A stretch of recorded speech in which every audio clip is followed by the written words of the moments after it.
10th പാസ്സായതിനു ശേഷം +2 എടുത്തു. +2 എടുത്തപ്പോഴത്തേനും എല്ലാവരും പറഞ്ഞു സയൻസ് എടുത്താൽ മതി എന്ന്.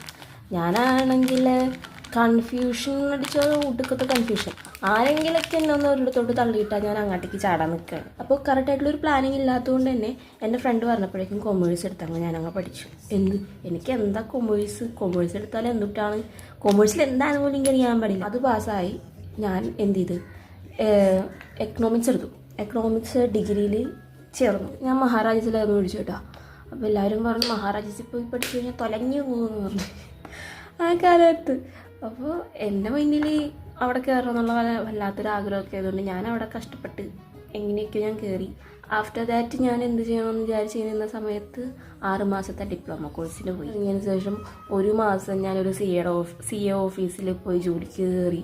അവിടെ നിന്ന് ശ്വാസം മുട്ടി ചാവും എന്നുള്ള രീതിക്ക് ആയപ്പോഴേക്കും ഞാൻ അവിടെ നിന്ന് ഇറങ്ങിയിട്ട് PGക്ക് അപ്ലൈ ചെയ്തു. PGക്ക് ഡിസ്റ്റൻ്റായിട്ട് അപ്ലൈ ചെയ്തത്.